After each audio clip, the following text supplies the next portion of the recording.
बोडके सवाल Maharashtra TV news मध्ये आपले स्वागत। आपण पाहतात सवाल महाराष्ट्राचा, तुमचा आमचा सर्वसामान्य जनतेचा सवाल महाराष्ट्राचा। सुरुवात करूया आजच्या ताज्या घडामोडींनी।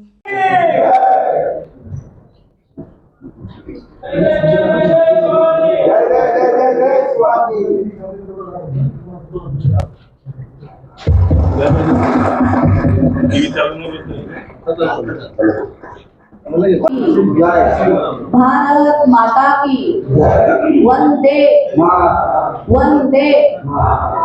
महाराष्ट्राचे आराध्य दैवत छत्रपती शिवाजी महाराज, राजमाता जिजाऊ, ज्ञानज्योती सावित्रीबाई फुले, महामानव डॉक्टर बाबासाहेब आंबेडकर यांच्या प्रतिष्ठित स्मृतीस अभिवादन करते।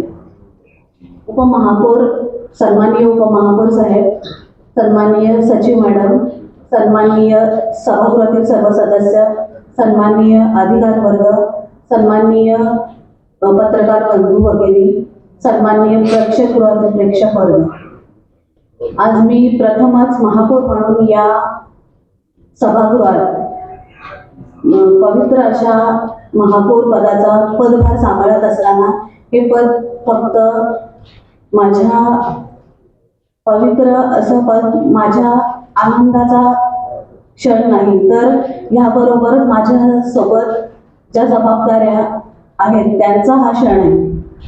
भारतीय जनता पक्षाच्या माध्यमातून माझी निवड करून या पदाचा भार सांभाळण्याची जी संधी मला दिलेली आहे त्याबद्दल मी देशाचे पंतप्रधान आदरणीय नरेंद्रजी मोदी साहेब, देशाचे राष्ट्रमंत्री नितीनजी नवीनजी, महाराष्ट्राचे मुख्यमंत्री देवेंद्रजी फडणवीस साहेब, आपल्या नवी मुंबईचे शिल्पकार आमच्या आधारस्तंभ गणेशजी नाईक साहेब, सन्माननीय आमदार मंदाताई म्हात्रे, माजी खासदार संजीवजी नाईक साहेब, माजी आमदार संदीपजी नाईक साहेब, माजी महापौर सागरजी नाईक साहेब, माजी महापौर जयवंतजी सुतार साहेब, या जिल्ह्याचे भारतीय जनता पक्षाचे अध्यक्ष राजेशजी पाटील साहेब, माझे मार्गदर्शक माझे पती सूरजजी पाटील साहेब आणि सन्माननीय सभागृहातील सर्व सदस्यांचे मनापासून आभार मानते।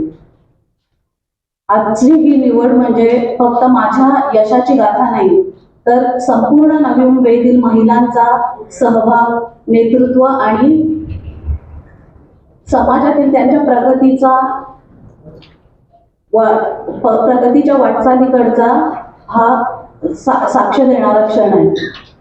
मी ही जबाबदारी नम्रपणे स्वीकारते आणि प्रामाणिकपणे पार पाडण्याचा निर्धार करते।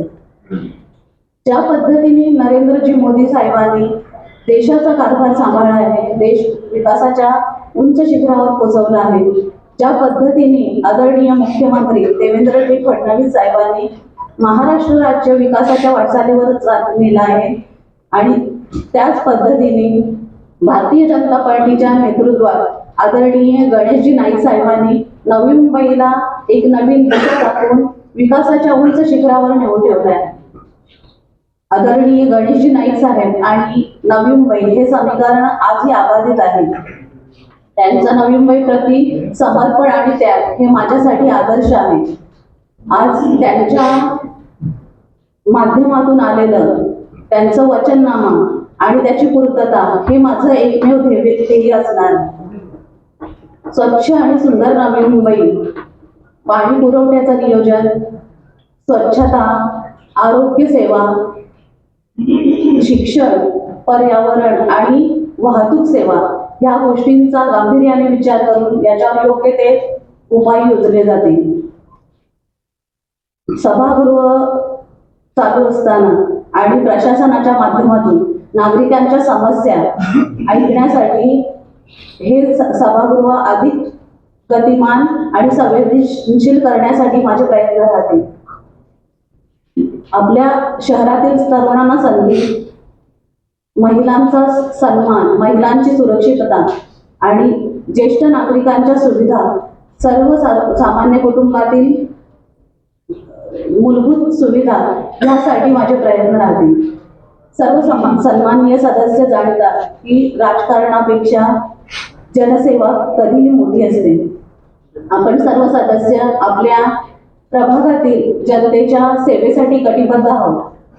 प्रत्येक क्षेत्रात मतभेद असतात, विचारांचे मतभेद असतात, पण आपण सर्व एकत्र येऊन नवी मुंबईच्या जनतेसाठी कार्य केलं तर नक्कीच आपली नवी मुंबई प्रगती आणि विकासाच्या उंच शिखरावर पोहोचेल. आज ह्या सन्माननीय सभागृहात माझ्या सोबतचे नगरसेवक ज्यांनी मला एवढा मान दिला त्यांचं तर मी आभार मानते, पण त्याच सोबत आदरणीय उपमुख्यमंत्री एकनाथजी शिंदे साहेब ज्यांच्या विचाराने आज सभागृहाने मला बिनविरोध निवडून दिलं त्याबद्दल मी त्यांचेही मनापासून आभार मानते.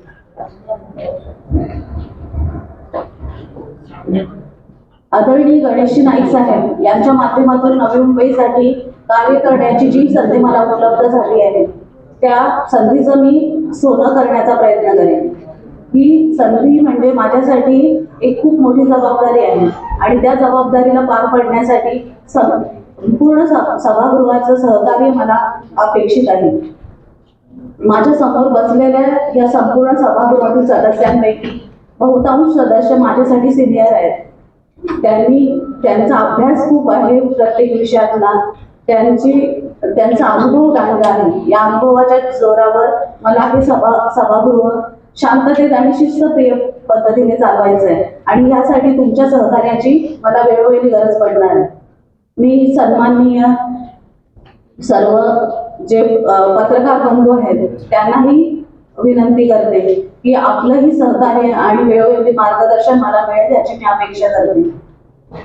जे सन्माननीय अधिकारी वर्ग आपल्याकडूनही मला वेळोवेळी सहकार्य आणि मार्गदर्शनाची अपेक्षा आहे. सन्माननीय प्रदेशाध्यक्ष रवींद्रजी चव्हाण साहेब यांचेही मी मनापासून आभार मानते की त्यांच्या माध्यमातून उच्च शिक्षित पण तळागाळातील लोकांपर्यंत पोहोचलेली एक नगरसेविका, एक गृहिणी ते नगरसेविका असा प्रवास मी करत असताना महिला बाल कल्याण सभापती पदाची जबाबदारी माझ्यावर देण्यात आली आणि ती जबाबदारी मी पार पाडली. शिक्षणाच्या जोरावर आणि तळागाळातल्या लोकांच्या बरोबर जोडल्या गेल्याने भारतीय जनता पक्षाचा हा नियमच आहे की तळागाळातल्या एखाद्या कार्यकर्त्याला उच्च शिखरावर बसवायचं. त्यासाठी मी भारतीय जनता पक्षाचे आणि आमच्या प्रदेशाध्यक्ष रवींद्र चव्हाण साहेबांचे मनापासून आभार मानते. आपल्या सर्वांकडून येणारे सूचना, मार्गदर्शन आणि टीका यांचं मी प्रेरणा स्वरूपाने स्वीकार करेन. आपण सर्व ज्या काही मार्गदर्शनाखाली मला सूचना द्याल ते नक्कीच या सभागृहामध्ये पाळण्याचा मी तंतोतंत प्रयत्न करेन. सर्वात शेवटी मी माझ्या कार्यकर्त्यांचा, माझ्या प्रभागातील सर्व मतदारांचा आणि नवी मुंबईकर जनतेचा मनापासून आभार मानते. पुन्हा एकदा आदरणीय गणेशजी नाईक साहेब आणि भारतीय जनता पक्ष यांनी जी माझ्यावर जबाबदारी दिली आणि जी माझी निवड केली त्याबद्दल मी त्यांना विश्वास देते आणि ह्या विश्वासाला कधीही तडा जाणार नाही अशी हमी देते. मी माझे बोलणे इथेच संपवते. जय हिंद, जय महाराष्ट्र. संपूर्ण महाराष्ट्रातील ताज्या घडामोडी जाणून घेण्यासाठी सवाल महाराष्ट्राला सबस्क्राईब करा आणि दाबा बेल आयकॉन आमच्या रोजच्या अपडेट्स पाहण्यासाठी. धन्यवाद.